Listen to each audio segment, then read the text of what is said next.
आणि याच अनुषंगाने आमच्या प्रश्नावरती आज तुमच्या काय काय प्रतिक्रिया आल्यात तेही आपण पाहूयात. जाऊयात आमच्या मीडिया सेंटरला. एक्सवरून पहिली प्रतिक्रिया शेख जब्बार यांची आहे. शरद पवारांना राजकारणातला चाणक्य म्हटलं जातं. ठाकरे बंधूंच्या पाठीशी मराठी माणसाची ताकद आहे. तीनही पक्ष एकत्र लढल्यास फायदेशीर ठरेल.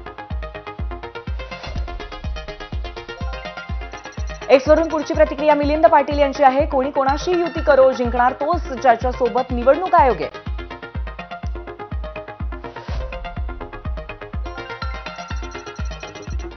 ज्यांच्यासोबत आघाडीत आहेत त्यांच्या सोबतच राहिले तरच शरद पवारांचा फायदा होईल, नाहीतर नाही. सुभाष सानप यांची युट्यूबवरनं प्रतिक्रिया आहे.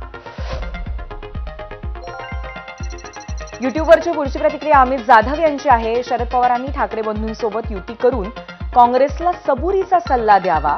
भाजप विरोधात ठाकरेंना सोबत घ्यावं ही जनतेची इच्छा आहे असं ते म्हणतात.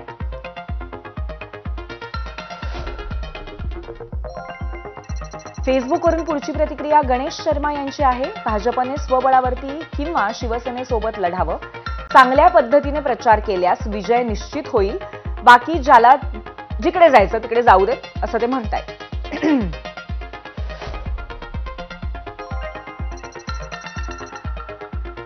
पुढची प्रतिक्रिया विनोद पुरुषोत्तम यांची फेसबुकवरनं आहे. साहेबांचा समविचारी पक्ष आता फक्त काँग्रेसच उरलाय. आता या वयात साहेबांनी स्वतःच्या विचारांची अजिबात तडजोड करू नये.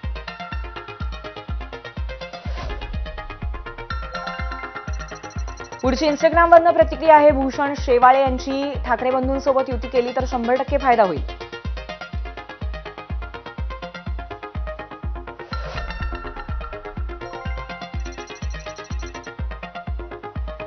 पुढची प्रतिक्रिया सुरेश मोटे यांची आहे. शरद पवारांना कोणाबरोबर आघाडी करण्याची गरज वाटत नाही. त्यांचा करिश्मा आहे असं त्यांचं मत आहे.